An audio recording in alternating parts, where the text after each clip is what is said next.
सास कभी भी बहू के बिस्तर नहीं देखती थी, आपकी आंखों देखी बात है।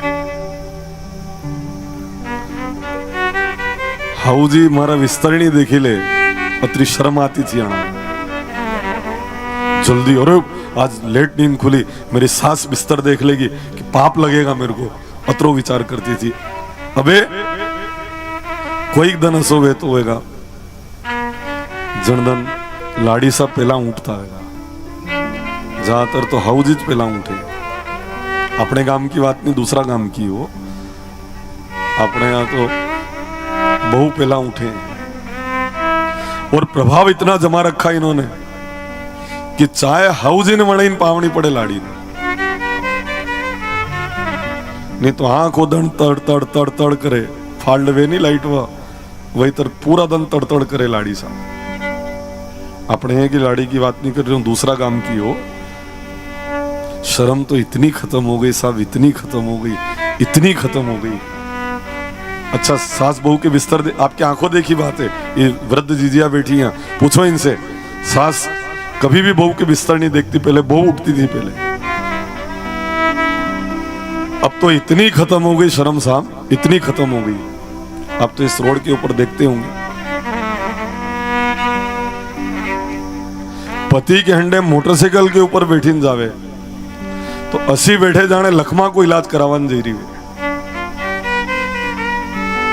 अतरी शर्म खत्म हुई। पति गाड़ी की टंकी के ऊपर चल जा तो भी अड़ा लाज नहीं आवे, और आगे और आगे। और कोई कोई तो ज्यादा शेरनी वे, ज्यादा पड़ी तकी वे तो है। मैंने कहा मारेगा फांसी देगा अण के, कभी बैलेंस बिगड़ गया।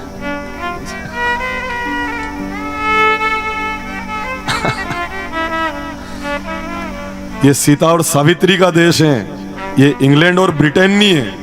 यहाँ शर्म करके जियो। एक बात बताऊं, या बात अणन कणे क्यों ही कोनी अणती है इधर बही रही।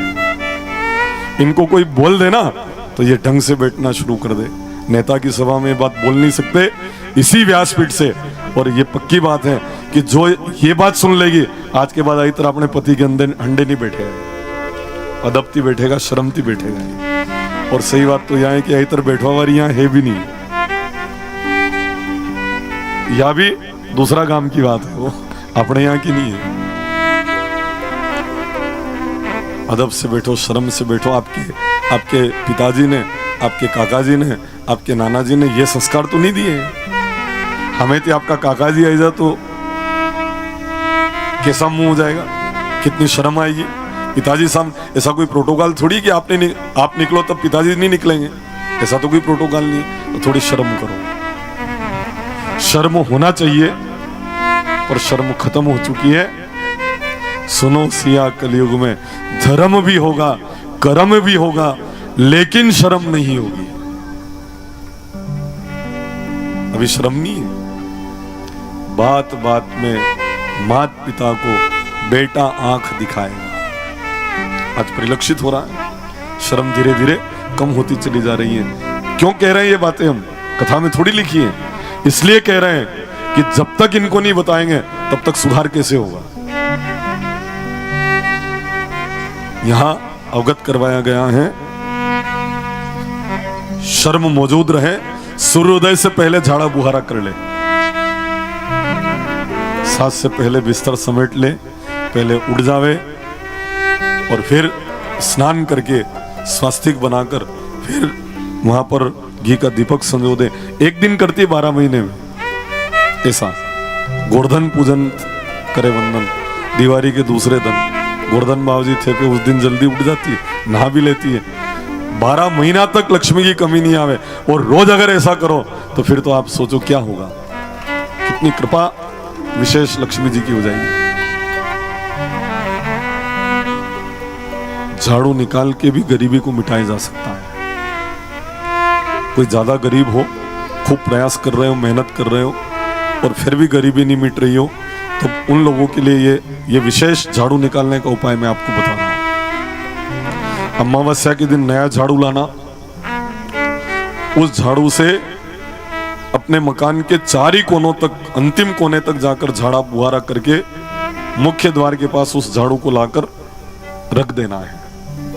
झाड़ू कभी भी खड़ा नहीं रखना, झाड़ू हमेशा आड़ा रखना और सीढ़ी हमेशा खड़ी रखना। और ये घट्टी के पाट, चक्की के पाट कभी भी घर के सामने मत रखना, क्योंकि आप घर से निकलो और गट्टी का पाट दिखे तो जिस तरह गट्टी वहां की वहां घूमती रहे वही तरह आप भी घूमता रहोगा, सफलता आपको नहीं मिलेगी। जिस काम के लिए जाएंगे वो काम आपका असफल होगा, क्योंकि गट्टी देखकर आप किसी काम के लिए जा रहे हैं। कोई लोगों ने अवेयर रखी है, यूं हमें इस घर के हमें मिली मिली गट्टी को पाट कहीं छुपा के रख दो कि आने वाली पीढ़ियों को बताना है कि फिर गट्टी को जमाना आएगा, यूं छुपा दो। इसको ऐसा मत रखो कि जाते समय आपको दिखे। घर के अंदर प्रवेश करो और सीधी चक्की नजरें नहीं आनी चाहिए, नहीं तो अतरा चक्कर पड़े। देखो आप बान ने खूब प्रेमती रहे, न घर में आई न असो बोले वो कि बिल्कुल शांति भंग हो जाती है। क्यों? क्योंकि सीधे चक्की सामने पड़ी है घर में जाते ही। उसको एक तरफ रखो या ढक कर रखो। घर छोटा है, कहीं और जगह चक्की सेट नहीं हो सकती, तो उसको ढक के रखो आप। छत के ऊपर रख दो, ढक दो उसको वहां पे। पर ये हमें हम सजावट की जरूरत है वाली गट्टी का पाटने। और जिन्होंने ऐसा कर रखा होगा उनको इतने चक्कर पड़ रहे होंगे कि जड़े भी काम आते जाए वो काम में इनको असफलता मिलती होगी। साथ ही सीढ़ी अगर घर में है तो उसको खड़ी रखना, सीढ़ी को आड़ी नहीं रखना। और झाड़ू को, सीढ़ी को हमेशा खड़ा रखना और झाड़ू को आड़ा रखना है। झाड़ू को पांव लग जाए तो धोख देना, क्योंकि आपके घर से दारिद्र्य दूर करते हैं, लक्ष्मी स्वरूपा है वो। मुख्य द्वार के पास झाड़ू को रख दे अमावस के दिन, फिर उसका उपयोग नहीं करना है बाकी अन्य दिनों में। फिर अमावस के दिन उसी झाड़ू को ले और अपने घर के चारों तरफ अंत कोनों तक जाकर अब कचरा घर से बाहर कर दे। अडार तंत्र के अनुसार 12 अमावस होगी और आपके मांगीलाल नहीं रहेंगे, आप खुद भी देवीलाल की स्थिति में आ जाओगे। अब देवीलाल मांगीलाल में आप जानता होगा, ज्यादा मुझे कहने की आवश्यकता नहीं। मांग तुंग कर अगर जीवन चलता हो तो मांगीलाल, यहाँ कोई मांगीलाल जी वे तो नाराज नहीं बेणो है, तो आप देवीलाल जैसी स्थिति में आ जाओगे। और यहाँ तो ईश्वर की इतनी कृपा है, हमारे भागीरथ जी बैठे हैं। मुझे याद आ रहा है कि 99 थो कि 2003 थो गाड़ी भेंट करी थी तब, आप भी भूल गए हो नहीं? 2003 में या 99 में शायद मारुति वैन सर्वप्रथम इन्होंने भेंट करी थी। स्वप्न था कि क्या कभी हम भी किसी निजी 4 व्हीलर वाहन में बैठ पाएंगे क्या, ऐसा स्वप्न था। और दूर दूर तक ऐसा नहीं दिखता था कि बैठ पाएंगे। हाँ, विश्वास तो शिवजी हनुमान जी सांवरिया सेठ के ऊपर था। और इस गांव में वो भी कोई ज्यादा संपन्न नहीं है। भागीरथ जी माली, ठेकेदार साहब, क्या आई इनके मन में, और आई भी इसलिए बता दूंगा। कोई एक धनाढ्य व्यक्ति हमको निमंत्रण देने आया कि हमारे घर आपको आना है। उस समय हम घरों में जाते थे, अब तो जहां मुकाम है वहीं रहते हैं, दूसरे किसी के घर जाते ही नहीं है। उस समय जाते थे। तो निमंत्रण देने आया एक धनाढ्य व्यक्ति। अब हमारे पास तो वाहन था नहीं, तो उन्होंने कहा मेरे घर आओ। एक गरीब व्यक्ति ने निमंत्रण दिया कि मेरे घर आओ, तो उस धनवान व्यक्ति ने कहा कि मेरे पास 4 व्हीलर वाहन है, मैं उसमें बिठा के लेके जाऊंगा। तो भागीरथ जी के मन में आया कि 4 व्हीलर वाहन वाला के घर जावे जानो पड़े, और गरीब के घर खाली 4 व्हीलर वाहन नहीं है इसलिए नहीं जाए, तो 4 व्हीलर वाहन मैं भेंट करूंगा, गरीब के घर आप जाओ। तो हमारे भागीरथ जी ने इंदौर हम ढूंढने गए, वहां नहीं मिली। और फिर यहीं से एक 9395 नंबर की मारुति वैन, और खूब चलाई मैंने स्वयं ने भी, कोई ड्राइवर वगैरह तो मिलता नहीं था, सीख गए और खूब चलाई। और चलाई तो ऐसा लगता था जाने हेलीकॉप्टर चल रहे हो आप। उस गाड़ी से बड़ी कोई गाड़ी नहीं हमारी नजर में, ऐसे ढंग से आनंद के साथ चलाई। हम तो कहेंगे कि भागीरथ जी यहाँ पधार जाएं और भगवत जी को प्रणाम कर लें। आओ पधारो। अच्छा, धोती मैंने पहले धोती देखी थी आपकी, वाह, चलो ठीक। हमारी इच्छा है कि सर्वप्रथम जो वाहन भेंट किया उनका सम्मान हम करें और उनको माला धारण करवाएं, ऐसा हमारा मन था। कल कर लेंगे ऐसा, कल धोती पहन के आना, बीच में फिर खोल के मत आना। इनके ऊपर कैमरा रख तो भी खड़े हो जाओ भागीरथ जी। इनके धर्मपत्नी है क्या यहाँ?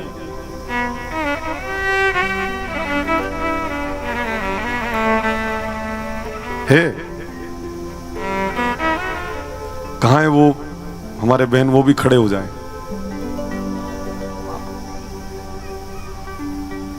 सुपुत्र है यहाँ पे? नहीं है, ये दोनों पति पत्नी है।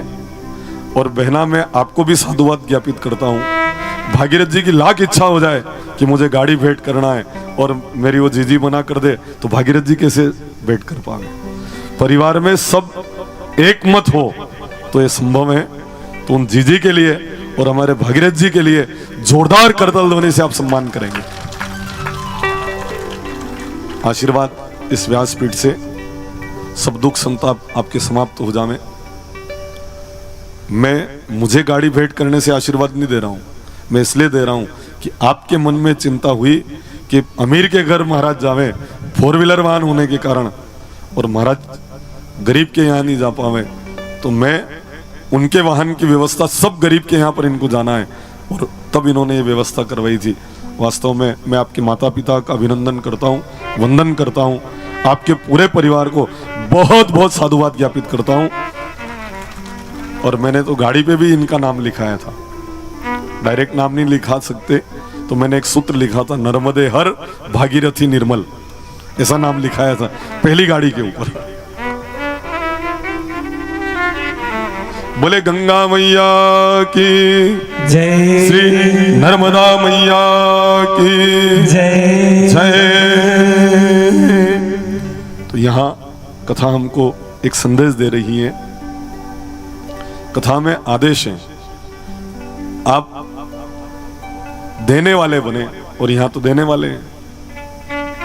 झाड़ू निकाले तो झाड़ू निकालकर मुख्य द्वार के ऊपर आप रख देवे, 12 महीने तक ये करें अमावस के दिन, तो आप मांगीलाल थी देवीलाल वही जाओ।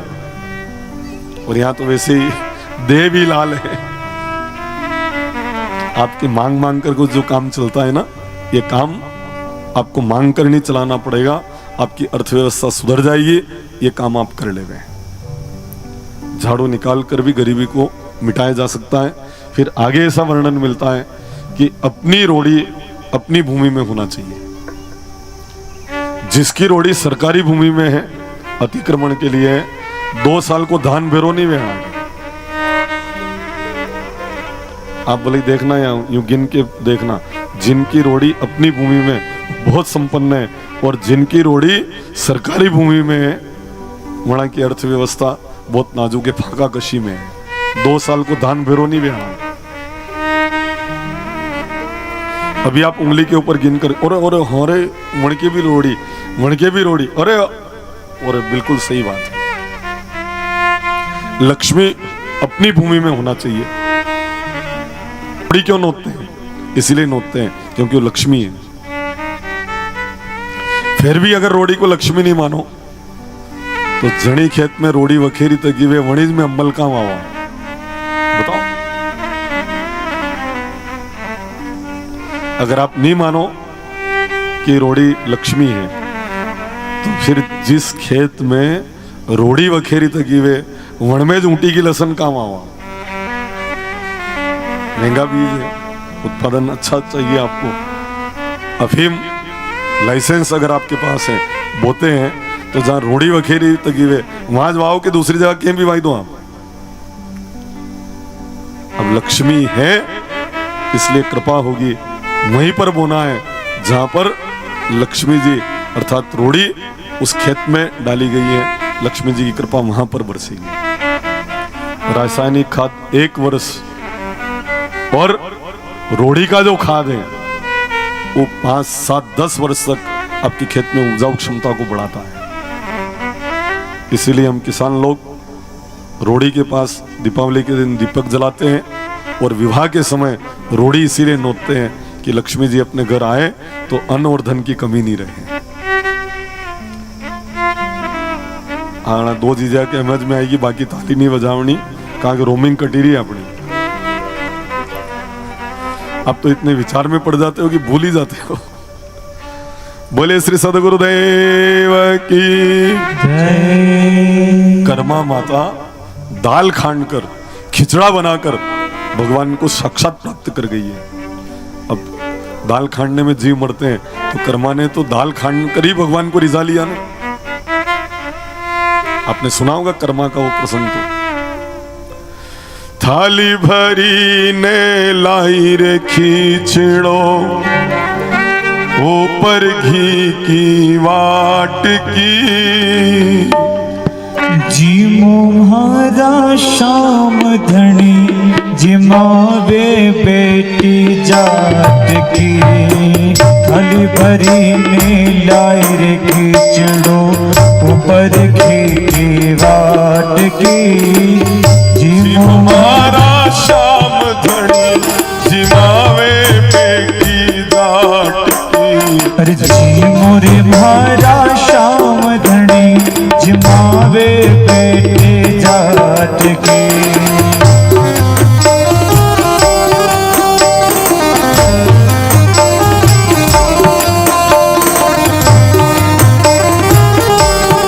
जय हो।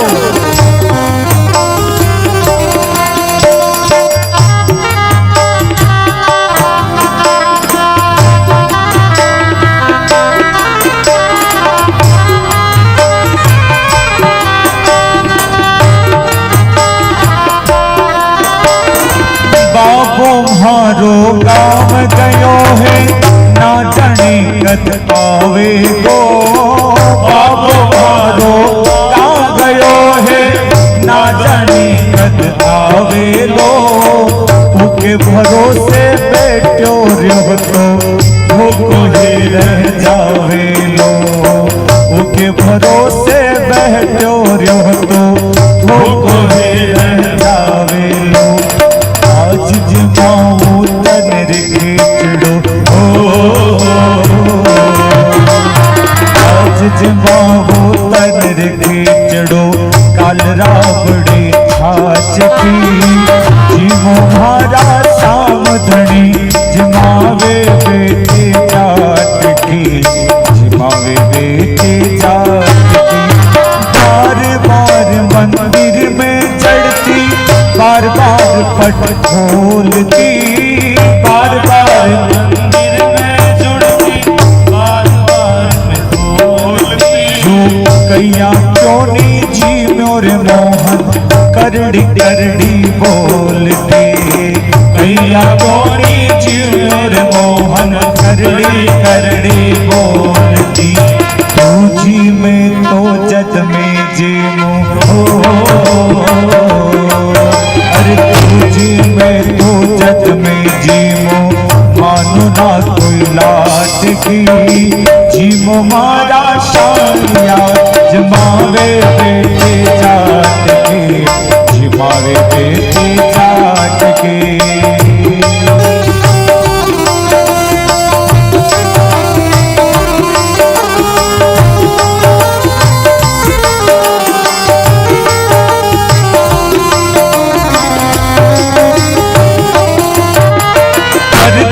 करनो भूल गई मैं, पर दो फिर लगायो है। पर दो करनो भूल गई मैं, पर दो धावलियारी ओट बैठ कर शाम खिचड़ो खायो है। धावलियारी ओट बैठ कर शाम खिचड़ो खायो है। भोला भाला भगता की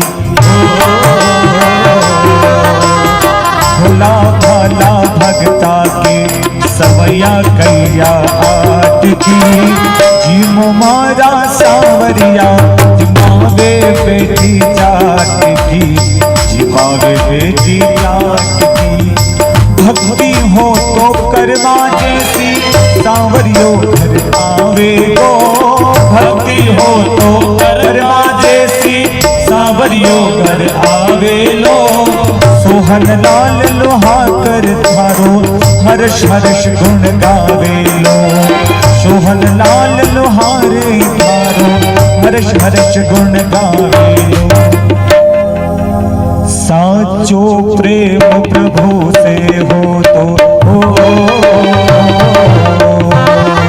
साचो प्रेम प्रभु से हो तो मूरत बोले काट की। मोरे मारा सावरिया जिमावे बेटी जाट की। जिमावे बेटी जाट की। बोले श्री सद्गुरुदेव की जय। श्री कर्मा माता की जय। जय। कर्मा जी ने भगवान को भोग लगाया है। जगन्नाथ मंदिर में जब कर्मा भोग लगाते हैं ना, भगवान साक्षात उनके हाथों का भोग पाते हैं, खिचड़ा खाते हैं, आरोगते हैं। एक दिन एक महात्मा मिले और कहने लग गए, कर्मा तू बिना नहाई खिचड़ा बनाती है और मंत्र भी नहीं बोलती कुछ भी। गंगा जल से बर्तनों को साफ किया कर। भगवान तेरा कितना मान करते, तेरे हाथ का स्वयं आरोगते हैं और तू पवित्रता नहीं रखती। जो आज्ञा भगवान, जो महात्मा जी आपकी आज्ञा। अगले दिन कर्मा जी ने स्नान किया, गंगा जल से बर्तन मांजे और आज मंत्र पढ़ते हुए खिचड़ा बनाया। भगवान पधारे, सुभद्रा जी, बलभद्र जी, जगन्नाथ भगवान पधारे, विराजे और जैसे ही पाने को हुए और एक दो ग्रास पाए होंगे खिचड़ा के और उठ के दौड़े भगवान। कर्मा माता कहती है कि आज पहली बार भगवान पूरा खिचड़ा पाकर नहीं गए तो टिप्पण लेके गई मंदिर। कोई भक्त नहीं था तब कर्मा माता कहती है, भगवान आज बिना खाए कैसे आ गए आप? ऐसा तो पहले कभी नहीं हुआ। तो भगवान कहते, कर्मा जो स्वाद प्रतिदिन खिचड़ा में आता था वो स्वाद आज नहीं था तुम्हारे खिचड़े में। आज तो मैंने स्नान भी किया, मंत्र भी बोले, गंगा जल में पकाया, तो भी आपको ठीक नहीं लगा। तो भगवान ने कहा कि तू तो रोज जैसे बनाती वैसी बनाया कर, मुझे आडंबर पसंद नहीं है। न रिझूं ज्ञान गप्पों से, न रिझूं तान टप्पों से, बहा दे प्रेम के आंसू, पिघल बस आ पाऊं मैं। और जगन्नाथ भगवान तो कलयुग के प्रत्यक्ष देवता हैं। इनकी इतनी महिमा है कि भगवान जगन्नाथ के दर्शन करने एक बार जयसेना, जयसेना थी राजा जयसेन जी की पुत्री, जयपुर। और इतनी बड़ी भक्त की जब गई ना दर्शन किए तो बस आंखों से झरझर आंसू बहने लग गए जयसेना के। बोली राजकुमारी पर हेलीकॉप्टर तो उस समय नहीं थे, अब रोज जाने का मन होता है पर जा नहीं पाती है, आंसू बहाती है और रोज एक पत्र लिखती है वो भगवान के नाम। उनके प्रेम में एक पत्र लिखती है। आज के प्रेम पत्र लगे, वो भगवान के प्रेम में निमग्न होकर पत्र लिखती है। रोज एक पत्र उसको रख देती है, फिर अगले दिन एक पत्र। कभी न कभी मैं जाऊंगी ना तो ये सब पत्र जगन्नाथ भगवान को अर्पण करूंगी। अवसर ही नहीं मिल रहा है जाने का। जब यहां पर भोग प्रतिदिन जगन्नाथ भगवान के प्रसाद को डालकर ही पूरे राज्य को भोजन कराया जाता था। अब वहां पर वो जगन्नाथ का भोग खत्म हो गया, तो उसको लाने के लिए एक सेवक को भेजा। तो जय सेना ने उनसे कहा, मैं तो नहीं जा पा रही हूं, पर मैं आपको सोने और चांदी के आभूषण दूंगी, मेरे पत्र जगन्नाथ भगवान को समर्पित करना। अभी सेवक ने मन में विचार किया कि मैं रास्ते में फेंक दूं तो जय सेना को मालूम थोड़ी पड़ेगा, जगन्नाथ जी को भी थोड़ी मालूम पड़ेगा। जितने भी पत्र थे ना, वो सारे पत्र फेंक दिए राज्य की सीमा पूर्ण होते ही। गए जयपुर के ये सेवक जगन्नाथ भगवान के यहाँ उड़ीसा में, और रात्रि में शयन करते, पूरी रात नींद नहीं आती उनको। और प्रातः काल के समय में भगवान ने स्वप्न देकर कहा कि जय सेना ने जो पत्र दिए हैं, तूने मुझे अर्पण नहीं किए, रास्ते में फेंक दिए, तो तू क्या सोचता है कि वो पत्र मैं नहीं लेकर आ सकता? मैं स्वयं जाकर उन पत्रों को लेकर आया हूं। कल सुबह आना, मंदिर में क्या चमत्कार दिखता है तुम्हें। आज जाकर जब इस सेवक ने दर्शन किए जगन्नाथ के, तो आज भगवान ने कोई माला पुष्पों की धारण नहीं कर रखी थी। जय सेना राजकुमारी ने जिन पत्रों को लिखा था, उसी की माला बनाकर भगवान ने माला पहन रखी है। ऐसे हैं भगवान जगन्नाथ। जगन्नाथ चकानयन नीलाचल वाले रे, तू न संभाले तो हमें कौन संभाले। बहुत ही सुंदर पंक्तियां हैं।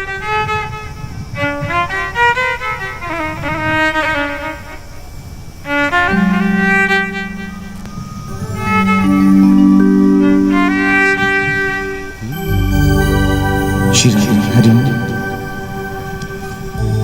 जगन्नाथ जगन्नाथ जगन्नाथ चकाने चकाने निराचर वारी, तू न संभाले तो हमें कौन संभाले। तू न संभाले तो हमें कौन संभाले। ओ जगन्नाथ जगन्नाथ चकाने चकाने निराचर वारी, हमें कौन संभाले। अरे तू न संभाले तो हमें कौन संभाले।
चंगाने मीरा चढ़वाने तू न संभाले तो हमें कौन संभाले, अरे तू न संभाले तो हमें कौन संभाले।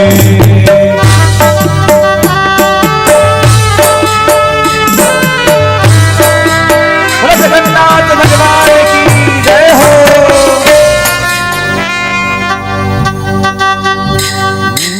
बोले श्री सदगुरुदेव की